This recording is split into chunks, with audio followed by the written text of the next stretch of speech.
Si par chez nous, la seconde aventure du plombier moustachu prend forme sous le nom de Super Mario Bros 2, eh bien au Japon, c'est également le cas. Mais pourtant, ces deux jeux n'ont rien en commun. Et là vous me direz, étrange. Et effectivement, l'histoire de ces deux jeux est assez particulière, alors installez-vous confortablement et laissez-moi vous raconter 5 trucs à savoir sur Super Mario Bros 2. The Lost Level. Mais avant de rentrer dans le sujet, je tenais à remercier toutes les personnes qui soutiennent notre projet sur Tipeee. Car pour rappel, Time to Play, avant d'être une chaîne YouTube, c'est avant tout une association qui a pour but d'organiser des événements en lien avec le jeu vidéo. Alors si jamais ça vous intéresse, j'en reparle en fin de vidéo. Bon visionnage.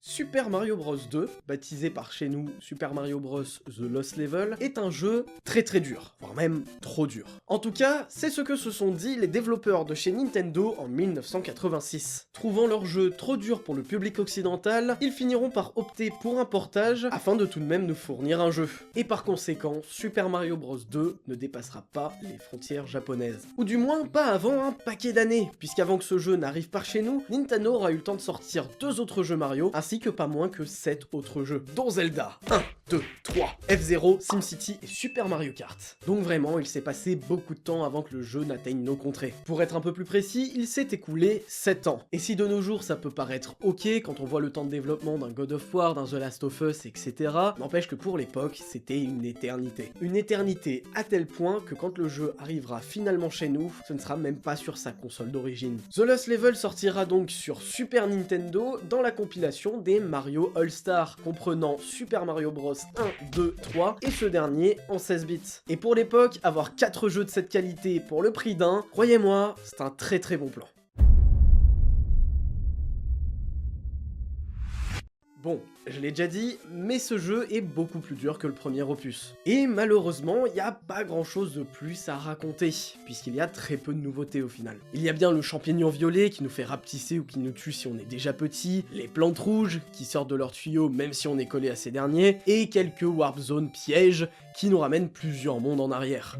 Mais je vous jure, c'est quasiment tout. En même temps, le jeu est sorti à peine 9 mois après le premier au Japon. Et là par contre, même pour l'époque, c'était vachement court. Et ça se ressent. Nintendo ont donc juste développé une extension de leur premier jeu, avec bien plus de difficultés, histoire de satisfaire les plus téméraires. Car selon leur logique, les gens jouant à Super Mario Bros 2 auraient forcément joué au premier. Ce qui est vrai dans la plupart des cas, mais pas tout le temps. Mais faut se dire que le jeu provient d'une époque où la culture de la difficulté était encore très répandue. Dans les années 80, c'était encore normal de ne pas forcément finir ces jeux. Pas parce qu'ils étaient particulièrement trop longs, mais parce que la plupart des joueurs n'étaient pas assez bons pour en venir à bout. Pour son époque, Super Mario Bros premier du nom est plutôt facile. Il suffit de persévérer 2-3 heures grand max pour y arriver si vous avez un minimum de dextérité. Alors que The Lost Level se rapproche bien plus des standards de l'époque. Alors là, accrochez-vous, car contrairement à la plupart des jeux Mario, The Lost Level n'a pas un, mais 5 mondes secrets. Le premier à pouvoir être débloqué, c'est le monde 9. Il suffit de terminer le jeu sans utiliser une seule warp zone. Ce dernier n'est pas très difficile, mais n'est faisable qu'en une seule vie. Si vous mourrez, un message de Game Over apparaîtra, vous remerciant d'avoir joué et disant espérer vous revoir bientôt. Les niveaux sont assez particuliers. 3 d'entre eux sont aquatiques et reprennent un bug assez connu présent dans le niveau 1-2 du premier Super Mario Bros. Ce bug vous donne accès au niveau -1, une réplique du niveau 7-2 à la différence près que quand vous terminez le niveau, ce dernier recommence. Les niveaux arborent donc le style de niveau extérieur, mais sous l'eau. Ouais, clairement c'est un gros délire de développeur. Le seul à se démarquer, c'est le niveau 9-3, puisqu'il reprend le style d'un château, mais en extérieur. Et si le rendu est assez étrange, n'empêche que je le trouve pas moins stylé pour autant. Et clairement, ce monde, même s'il y a moyen de mourir un peu bêtement en faisant pas gaffe, n'empêche qu'on peut pas dire qu'il représente un vrai danger en soi. C'était surtout un petit cadeau des développeurs aux joueurs capables de finir le jeu sans tricher.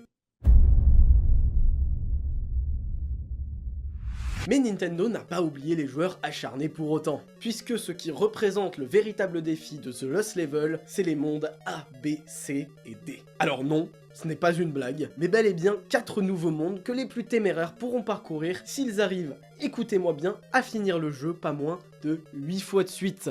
Terminez-les une fois déjà, vous verrez la difficulté 8 fois les gars.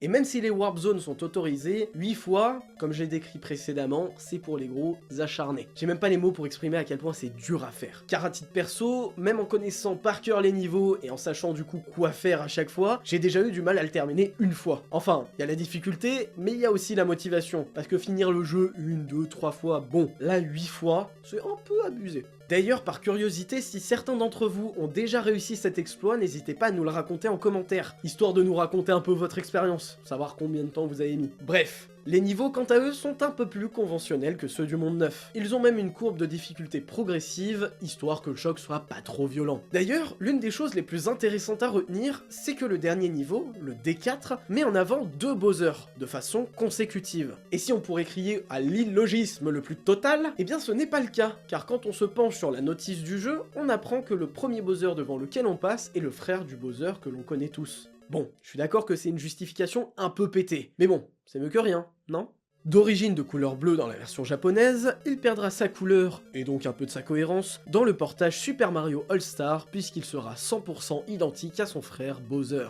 C'est quand même drôle comme info quand on sait que le frère de Bowser ne réapparaîtra plus jamais dans aucun jeu de la saga Super Mario Bros, excepté sous forme de skin dans certains jeux.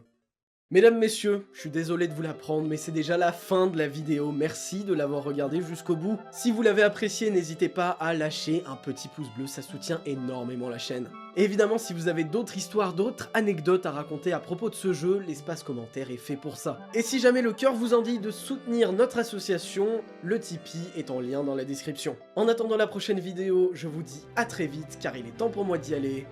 C'est ciao. C'est Squeezie ça, j'ai du mal hein.